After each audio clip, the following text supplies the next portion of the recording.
description. Go ahead, download the PDF from that link. And before starting this lesson, I have a little request. Kindly subscribe to my channel if you haven't subscribed it yet, and hit the bell icon so that you get the notifications of my all upcoming lessons. And share my lessons with your friends, share my lessons with your family members, share my lessons with your classmates, whoever is interested in learning English. Thank you in advance.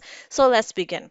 Our first newspaper vocabulary word is menace. Menace is a noun and it means a threat or danger. देखिए कोई भी चीज़, ये कोई इंसान भी हो सकता है और ये कोई चीज़ भी हो सकती है जो किसी किस्म का एक थ्रेट जो है ना वो, या कोई किसी भी किस्म का एक हार्म जो है, एक नुकसान जो है वो पहुंचाने का बाइस बन रहा है, कोई खतरा बन रहा है, कोई थ्रेट बन रहा है, तो उस इंसान को या उस चीज को आप मैनस कहेंगे, ठीक है।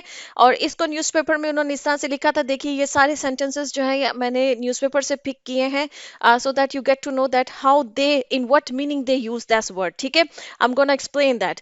जैसे कि ये हेडलाइन था उस न्यूज़पेपर का जिसमें उन्होंने लिखा army was to eliminate menace for terrorism without any distinction, ठीक है। कि जो आर्मी है उन्होंने, वाव का होता है अहद लेना, ठीक है, किसी चीज का अहद करना, किसी चीज का अहद लेने को हम इंग्लिश में बोलते हैं वाव करना, ठीक है जी, VOW। अच्छा जी, और आर्मी ने ये जो है वो अहद लिया है to eliminate manners of terrorism, के जो टेररिज्म का जो एक दहशतगर्दी का जो एक खतरा है उसको एलिमिनेट करने के लिए। एलिमिनेट का मतलब होता है किसी चीज को कंप्लीटली खत्म कर देना, ठीक है, उसको सफा हस्ती से मिटा देना, ठीक है, उसको एलिमिनेट कर देना, माइनस कर देना, खत्म कर देना, ठीक है, विदाउट डिस्टिंक्शन। डिस्टिंक्शन को मैं फिर आगे एक्सप्लेन करती हूँ आपको। अच्छा जी, सेकंड हमारा न्यूज़पेपर वोकैबुलरी वर्ड है वो है brass. Brass is a noun and it means high ranking officers in military. देखिए ब्रास का मतलब वैसे तो होता है कि हाई रैंकिंग ऑफिसर्स किसी भी ऑर्गेनाइजेशंस के अंदर जो होते हैं उनको ब्रास कहा जाता है, जो ऊपर के लेवल पे हाई रैंक्स पे जो ऑफिसर्स मौजूद होते हैं, ठीक है। लेकिन ये स्पेसिफिकली ये वर्ड ज्यादातर जो यूज होता है वो मिलिट्री के लिए यूज होता है, कि जो आर्मी के अंदर, मिलिट्री के अंदर जो हाई रैंकिंग ऑफिसर्स होते हैं उनको ब्रास कहा जाता है, ठीक है, क्योंकि वो जो है वो डिसीजन मेकिंग कर रहे होते हैं। अच्छा जी, इसको इन्होंने न्यूज़पेपर में इस तरह से इन्होंने यूज किया था, the army's top brass out on Wednesday, कि आर्मी के जो टॉप के ब्रास हैं, मतलब कि हाई लेवल के जो ऑफिसर्स हैं, उन्होंने ये अहद लिया, ठीक है, उन्होंने ये वाव किया, उन्होंने ये अहद लिया ऑन वेडनेसडे। वेडनेसडे को ये मीटिंग हेल्ड हुई है वहां पर, ठीक है जी। नेक्स्ट आगे इसको नेक्स्ट में एक्सप्लेन करती हूँ। जैसे कि डिस्टिंक्शन। अच्छा जी, डिस्टिंक्शन को समझ लीजिएगा, it's a noun and it means a quality of being different और स्पेशल। देखिए आपने इसको एकेडमिक सेंस में इस वर्ड को बहुत ज्यादा सुना होगा, डिस्टिंक्शन को। वहां पर ये यूज होता है कि फलां शख्स को जैसे डिस्टिंक्शन मिली है, ठीक है, कोई बहुत अच्छा परफॉर्म करता है, बेहतरीन परफॉर्म करता है तो उसको डिस्टिंक्शन मिलती है, ठीक है। उसका क्या मतलब है? उसका मतलब है कि वो बाकी अपने क्लासमेट्स से डिफरेंट है और उनसे स्पेशल है, उसने उनसे ज्यादा अच्छा परफॉर्म किया है, that's why he got the distinction या शी गॉट द डिस्टिंक्शन, ठीक है। इसी तरह से विदाउट डिस्टिंक्शन का मतलब ये बन जाता है के बगैर किसी भेदभाव के, बगैर कोई डिफरेंस किए हुए, ठीक है। जैसे कि हमारी ऑर्गेनाइजेशन में there is no distinction between genders और सेक्सेस, ठीक है, कि हमारी आप सुनिएगा, अक्सर आपने सुना होगा कि हमारी ऑर्गेनाइजेशन के अंदर कोई किसी किस्म की कोई डिस्टिंक्शन नहीं की जाती है on the basis of genders या on the basis of caste या किसी भी मतलब कि किसी भी बेस पे वो कहे, मतलब कि लोगों को डिफरेंटली ट्रीट नहीं किया जाता है, उनको डिफरेंट नहीं समझा जाता है, उन्हें इक्वल समझा जाता है। तो कोई डिस्टिंक्शन नहीं है हमारी ऑर्गेनाइजेशन के अंदर किसी भी किस्म की लेकर, चाहे वो जेंडर बेस पे हो या कास्ट बेस पे हो या रेस बेस पे हो, किसी भी बुनियाद पर हो, ठीक है। अब इन्होंने डिस्टिंक्शन को इस तरह से यूज किया, जो कि हेडलाइन भी थी, जो मैं पीछे आपको मैंने कहा कि मैं आगे जाके आपको एक्सप्लेन करती हूँ इस वर्ड को। The army top brass vowed on Wednesday to continue its fight against terrorist without any distinction, कि आर्मी के जो टॉप ब्रास हैं, उनके जो हाई रैंकिंग ऑफिसर्स हैं, उन्होंने ये अहद लिया है वेडनेसडे के अंदर कि वो कंटिन्यू रखेंगे, जारी रखेंगे इट्स फाइट अगेंस्ट टेररिस्ट, के जो दहशतगर्द हैं उनके खिलाफ जो उनकी जो जंग है, जो उनकी फाइट है, उनकी जो लड़ाई है, विदाउट एनी डिस्टिंक्शन, बगैर जो है ना वो ये समझे हुए कि ये एक दूसरे से डिफरेंट है। अब वो किस बुनियाद पे है? आप देखिए पहले क्या होता था कि हमारे मुल्क में अंदर ये बताया जाता था कि जो पाकिस्तान तालिबान है, जो अफगानिस्तान तालिबान है, ये डिफरेंट है, ये एक डिस्टिंक्शन की जाती थी, ठीक है, कि नहीं जी वो उनके साथ हमारी दोस्ती है, इनके साथ हमारी लड़ाई है। लेकिन अब वो कह रहे हैं कि विदाउट एनी डिस्टिंक्शन अब ये लड़ाई होगी, मतलब कि अब ये नहीं, फर्क नहीं किया जाएगा कि ये पाकिस्तान तालिबान है, ये अफगानिस्तान तालिबान है, दोनों के साथ इक्वल लेवल पे लड़ाई होगी, ठीक है जी। नेक्स्ट है जी as per is a phrase and it means in accordings with, जैसे कहते हैं ना कि के मुताबिक या एन मुताबिक, ठीक है। जैसे कि इसको देखें कि एज पर माई नॉलेज, मतलब कि मेरे इल्म के मुताबिक, जितना मेरा इल्म है या जितना मेरा नॉलेज है, एज पर माई असेसमेंट, मेरी असेसमेंट के मुताबिक, ठीक है। ये आपने अक्सर सुना होगा, लोग ये बोलते हैं।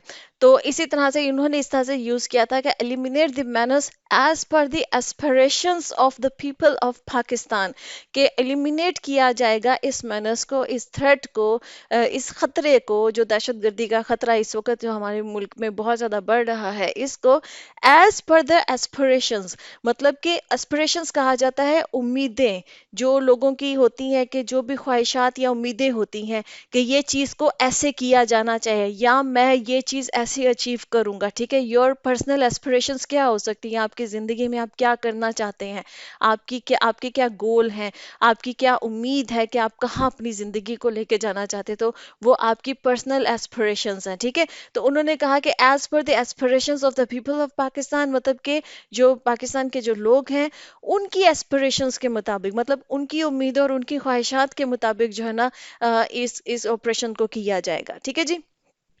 नेक्स्ट है जी रिजॉल्व। अच्छा, रिजॉल्व जो है ये एज ए वर्ब भी यूज होता है और एज ए नाउन भी यूज होता है। जब एज ए वर्ब यूज होता है तो इसका मतलब है टू रिजॉल्व समथिंग, मतलब कि किसी चीज को हल करना, ठीक है।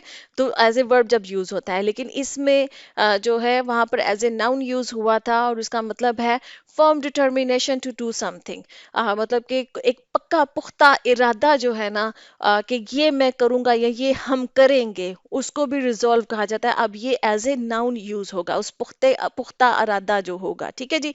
जैसे कि उसमें लिखा हुआ था न्यूज़पेपर में, द रिजॉल्व वाज एक्सप्रेस्ड, मतलब कि आर्मी का ये जो पुख्ता इरादा है कि हम जी ये जो भी वो ऑपरेशन करने जा रहे हैं, किस टेररिज्म को जो है वो हम एलिमिनेट करेंगे विदाउट डिस्टिंक्शन, वो उन्होंने एक्सप्रेस की at the 254th corps commander conference. Core commander इसको अक्सर बोला जाता है, लिखा उन्होंने कॉर्प्स है। कोर कमांडर कॉन्फ्रेंस जो है वो जो हुई है, उसके अंदर held at the general headquarters in Rawalpindi, मतलब जीएचक्यू जो रावलपिंडी में है, वहां पर जो हेल्ड हुई है, उसमें जो है ना इसको, इस अहद को, इस रिजॉल्व को एक्सप्रेस किया गया, इसका इजहार किया गया, ठीक है जी। अच्छा जी। नेक्स्ट है जी preside. Preside is a verb and it means be in a position of authority in a meeting और गैदरिंग। कोई मीटिंग होती है ना, उसको कौन, उसका क्या कहेंगे कि उसकी सदारत कौन कर रहा है, ठीक है। तो उसकी सदारत करने को हम प्रिजाइड करना कहेंगे, ठीक है जी। जैसे कोई मतलब वजीर आजम साहब कर सकते हैं किसी मीटिंग की सदारत, तो prime minister is presiding that meeting, ठीक है, कि वो उस मीटिंग की सदारत कर रहे हैं, मतलब कि वो हेड हैं उस मीटिंग के उस वक्त, ठीक है जी। अच्छा जी, इसमें उन्होंने लिखा हुआ है it was presided over by chief of army staff general Asim Munir, ठीक है, कि ये जो मीटिंग हुई थी, इट वाज प्रिजाइडेड ओवर, ये मतलब कि इसकी सदारत की गई by chief of army staff, हमारे जो चीफ ऑफ आर्मी स्टाफ हैं जनरल आसिम मुनीर साहब, उन्होंने इसकी इस मीटिंग की सदारत की है, ठीक है जी। नेक्स्ट है जी पर्टिनेंट। पर्टिनेंट जो है ये एडजेक्टिव है और इसका मतलब होता है relevant to a particular subject, ठीक है। अक्सर आप सुनेंगे पर्टिनेंट, आप बहुत वर्ड सुनेंगे, स्पेशली न्यूज़ न्यूज़ चैनल्स में भी आप सुनेंगे आस्क पर्टिनेंट क्वेश्चंस, मतलब कि यहाँ क्लासरूम्स में अक्सर टीचर्स भी कहती हैं आस्क पर्टिनेंट क्वेश्चंस, कि जो टॉपिक इस वक्त डिस्कस किया जा रहा है ना, सिर्फ उससे रिलेटेड जो क्वेश्चंस हैं वो पूछिए, ठीक है। पर्टिनेंट कोई भी हो सके, कोई भी चीज़ जिसके बारे में आप ये कहना चाहते हैं कि ये चीज़ इस पर्टिकुलर चीज़ से रिलेटेड है, ठीक है।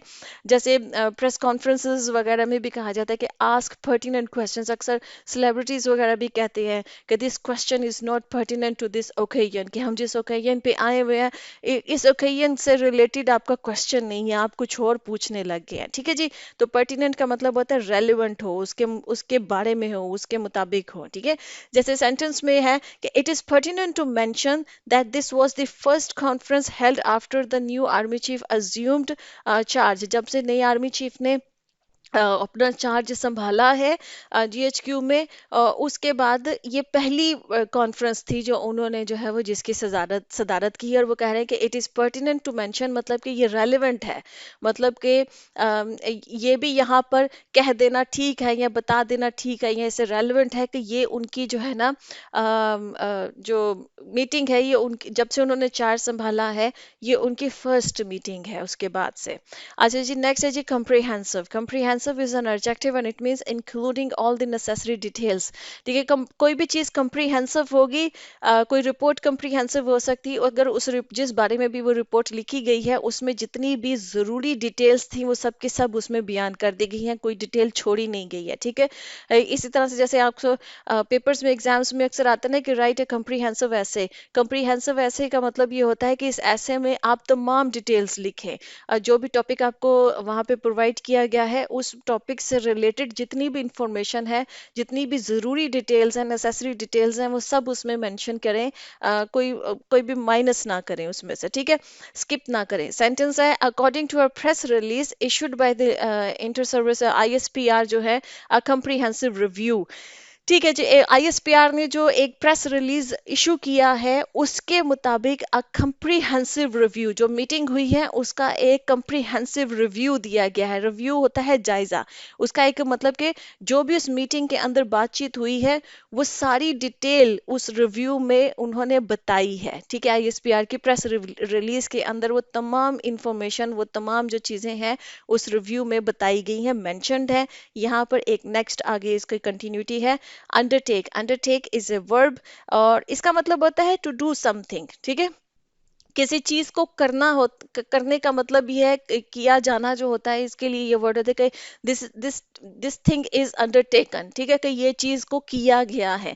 जैसे कह सकते हैं आपको जुमला इसका इस तरह से बन सकता है कि जैसे students will undertake basic activities और बेसिक क्या कहेंगे, एक्टिविटीज कह लें या बेसिक्स एक्सरसाइजेस कह लें। ठीक है, कि स्टूडेंट्स जो है in at this stage students are going to undertake basic exercises. ठीक है, कि उनको बहुत ही बेसिक किस्म की बुनियादी इस लेवल पर जो है ना बड़ी बुनियादी किस्म की एक्सरसाइजेस स्टूडेंट्स करेंगे। अंडरटेक करना मतलब कि वो करेंगे। ठीक है जी, जैसे इसमें सेंटेंस में उन्होंने लिखा हुआ था कि according to a press release issued by the ISPR a comprehensive review of the Army's professional and organizational matters was undertaken in the meeting. ठीक है, आईएसपीआर ने जो प्रेस रिलीज की उसमें उन्होंने एक कम्प्रीहेंसिव रिव्यू दिया, उसमें तमाम डिटेल्स उसकी जो जायजा था उसमें तमाम डिटेल्स उन्होंने बताई किस बारे में, जो प्रोफेशनल आर्मी के प्रोफेशनल ऑर्गेनाइजेशनल मैटर्स थे वो तमाम के तमाम इस मीटिंग में उनके बारे में बात की गई है। ठीक है, उसके बारे में जो है ना अंडरटेक उसको किया गया है। ठीक है जी, नेक्स्ट है जी in the wake of. In the wake of जो है ये एक फ्रेज है और इसका मतलब होता है to happen something after because of something else. In the wake of का मतलब ये है इस तनाजुर में, जो हम उर्दू में बोलते हैं ना उसके लिए आप समझ लीजिए इन द वेक ऑफ। ठीक है, कि कोई चीज जो है वो किसी और चीज के बाद हुई या उसकी वजह से हुई। ठीक है, तो वो तब आप मेंशन करते हैं कि इन the wake of that thing. जैसे कि अभी इन्होंने इस तरह से इसको इन्होंने यूज किया था कि दी आर्मीज रीअफर्मेशन comes in the wake of recent uptick in terrorist attacks across the country। ठीक है, कि आर्मी की जो ये जो रीअफर्मेशन है, रीअफर्मेशन कहते हैं तस्दीक, समझ लीजिए किसी चीज को प्रूव किया गया है, उसकी तस्दीक की गई है। ये जो तस्दीक उसकी की गई है comes in the wake of a recent uptick. Uptick कहा जाता है किसी चीज में अजाफा हो जाए। ठीक है, तो उस अजाफे को अपटिक कहा जाता है। तो ये जो अभी रिसेंट अपटिक हुआ है एक टेररिस्ट अटैक्स में, जो मुल्क के अंदर क्रॉस द कंट्री पूरे मुल्क में जो है वो टेररिस्ट अटैक्स में एक जो रिसेंट अजाफा हुआ है, अभी हालिया जो अजाफा हुआ है इन द वेक ऑफ, मतलब कि इसके तनाजुर में ये सारी जो मीटिंग और ये जो वाउज लिए गए, ये अहद किया गया है और जो रिफॉर्मेशन हुई है ये इसके तनाजुर में हुई है, क्योंकि मुल्क में इस वक्त जो टेररिज्म है वो बहुत ज्यादा बढ़ गई है। ठीक है जी, नेक्स्ट है जी आउटलॉड। आउटलॉड जो है ये एडजेक्टिव है और इसका मतलब होता है मेड इलीगल और बैन। किसी चीज को आउटलॉ करने का मतलब ये है कि इस चीज को बैन कर दिया गया है, इसको इलीगल करार दे दिया गया है। ठीक है, इसमें इस तरह से सेंटेंस लिखा हुआ था कि after the outlawed Tehreek Taliban Pakistan ended its months long ceasefire with the government. ठीक है, ये सारी चीजें जो हुई है, ये जो मीटिंग हुई है, उसने कहा है कि ये सब तब हुआ है आफ्टर द आउटलॉड, कि जब तहरीक आउटलॉड तहरीक तालिबान मतलब कि जो बैन की हुई टीटीपी है, जिसको आप उर्दू में कह सकते हैं कल अदम तहरीक तालिबान। जो कल अदम वर्ड यूज किया जाता है उसकी इंग्लिश आप समझ लीजिए कि ये आउटलॉड है। ठीक है, कि कल अदम तहरीक तालिबान ने जो अपनी महीनों पहले जो एक सीज फायर उन्होंने गवर्नमेंट के साथ जो की थी, वो उसको जब उन्होंने ब्रेक किया है तो उसके बाद जो है ना ये उन्होंने एंड कर दिया है, तो उसके बाद ये सारी मीटिंग और ये सारे अहद और ये सारा कुछ हुआ है। ठीक है जी, अब ये गवर्नमेंट करने लगी है। अच्छा जी, रिसर्जेंस जो है ना, resurgence is a noun and it means a new rise in an activity after a period of time. देखें, कोई चीज है जो पहले थी, मौजूद थी, फिर उसके बाद लोग उसके बारे में बात करना छोड़ दिया लोगों ने या भूल गए, कुछ इस तरह से हुआ, लेकिन दोबारा से वो चीज जो है ना वो लाइमलाइट में आ जाए, तो इसका मतलब है कि रिसर्जेंस हुई है उस चीज की। ठीक है, किसी चीज की पॉपुलैरिटी पहले नीचे चली गई और फिर कुछ अरसे के बाद लोग भूल गए, लेकिन फिर दोबारा से उसकी पॉपुलैरिटी अगर इंक्रीज हो जाए किसी चीज़ की, तो इसका मतलब है कि रिसर्जेंस इन पॉपुलैरिटी हुआ है। या किसी चीज़ की डिमांड पहले थी, फिर नीचे चली गई, लोगों में उनकी उस चीज़ की डिमांड खत्म हो गई, फिर कुछ अरसे के बाद अगर दोबारा से उसकी डिमांड जो है वो बढ़ जाए, तो इसका मतलब है कि वो रिसर्जेंस हुई है उसकी डिमांड में। ठीक है जी, तो इसका सेंटेंस ये है कि recent weeks and months have seen a resurgence of militancy in Khyber Pakhtunkhwa, the southern belt and merged districts। देखिए कि recent weeks और months में क्या हुआ है, कभी हालिया जो हफ्ते और महीनों में resurgence of militancy, ये जो अस्करियत, मिलिटेंसी कहते हैं अस्करियत पसंदी को। ठीक है, ये जो अटैक्स वगैरह होते हैं, तो वो कह रहे हैं कि इसकी जो रिसर्जेंस हुई है, क्योंकि कुछ अरसे से पहले एक वो मतलब अमन आ गया था, पीस हो गया था, उसके बाद से इसकी जो दोबारा वापसी हुई है, आप इसमें एक राइज दोबारा से देख रहे हैं इन खैबर पख्तूनख्वा। जो खैबर पख्तूनख्वा के अंदर सदर्न बेल्ट है, जो मर्ज डिस्ट्रिक्ट्स हैं वहाँ के, वहाँ पर जो है ना ये इसकी दोबारा से रिसर्जेंस हुई है, मतलब कि इसकी वापसी हुई है, इसमें दोबारा से आप एक इजाफा देख रहे हैं। ओके जी फ्रेंड्स, यहाँ पे लेसन खत्म होता है। आई होप कि ये लेसन आपके लिए इंटरेस्टिंग था, आपने कुछ नया सीखा है। Do let me know in comment sections and I see you next lesson. अल्लाह हाफिज।